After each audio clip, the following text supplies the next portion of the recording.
Ava Lavenia Gardner was born on December 24, 1922, in Grabtown, North Carolina, the youngest of 7 children in a close-knit but impoverished family. Her early years were marked by hardship, especially after her father's death when she was just 15. Despite financial struggles, Ava developed a fierce sense of independence and resilience.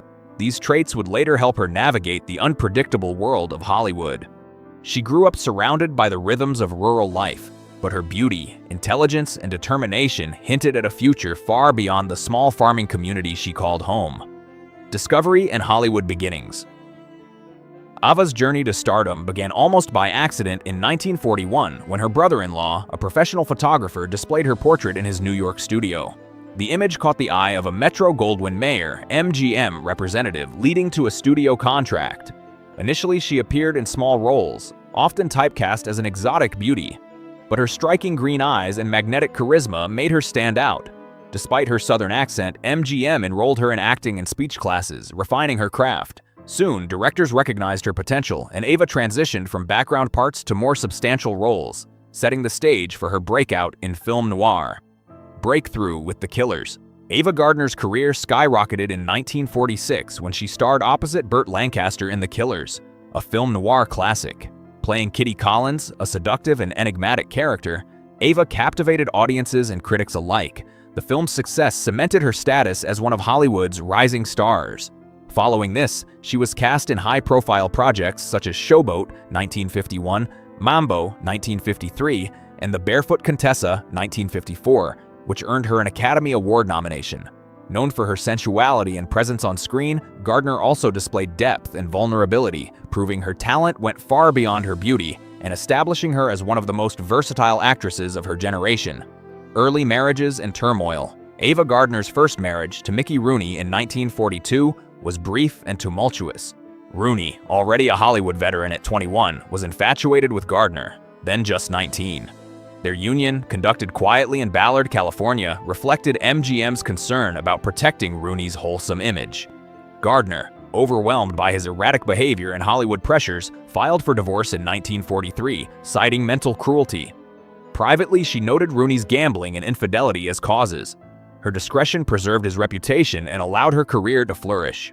This early experience taught her the emotional cost of fame, shaping her future relationships and highlighting her determination to protect her dignity and personal life. Marriage to Artie Shaw. In 1945, Gardner married jazz musician and bandleader Artie Shaw. Unlike Rooney, Shaw was intellectual, sophisticated, and demanding.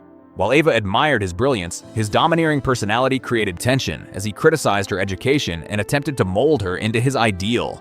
Their marriage, marked by power struggles and emotional distance, lasted less than a year. Despite the breakup, Gardner acknowledged Shaw's genius while recognizing that personal fulfillment mattered more than societal expectations or intellectual allure. This relationship reinforced her understanding of the complexities of love, self-worth, and independence, lessons she would carry into her later, more famous and emotionally charged relationship with Frank Sinatra. Romance with Frank Sinatra. Ava Gardner's most passionate and publicized romance was with Frank Sinatra, beginning while he was still married to his first wife. Their affair ignited gossip columns and scandalized Hollywood.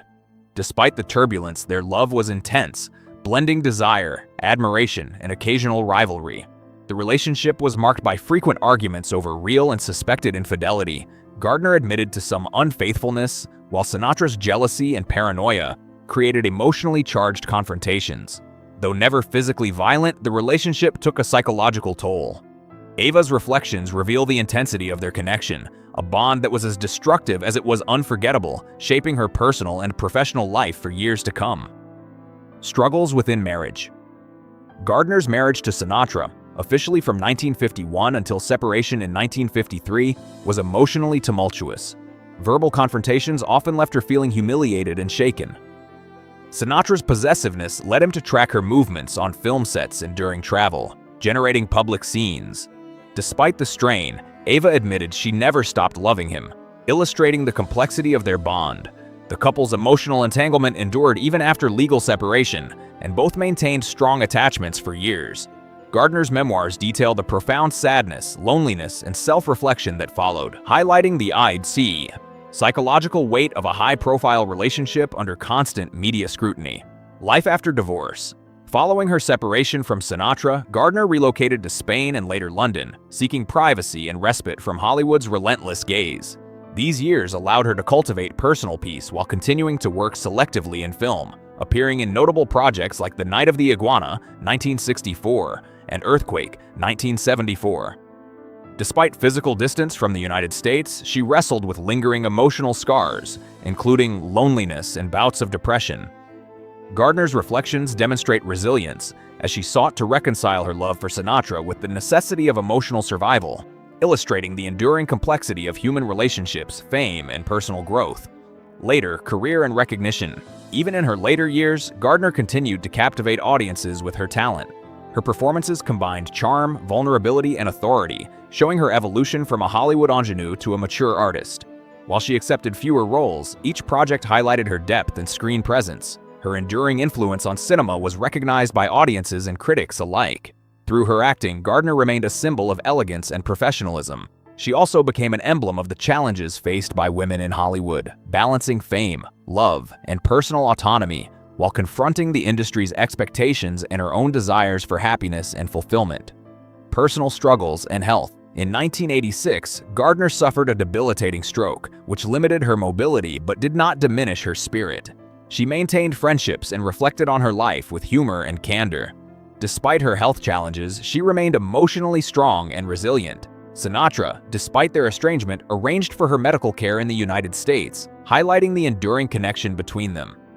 Gardner's health struggles remind us of the human vulnerability behind her legendary glamour. Even in the face of adversity, she demonstrated grace, independence, and emotional fortitude, embodying the same strength that had carried her from a small North Carolina town to Hollywood stardom. Legacy and death. Ava Gardner passed away from bronchopneumonia on January 25, 1990, in Westminster, London, at the age of 67. She was laid to rest in Sunset Memorial Park, Smithfield, North Carolina, alongside her family. Her life and career left a lasting legacy, immortalized through her films, interviews, and autobiography. Ava, My Story. The Ava Gardner Museum, established in 1996 near her birthplace, celebrates her achievements and preserves her memory.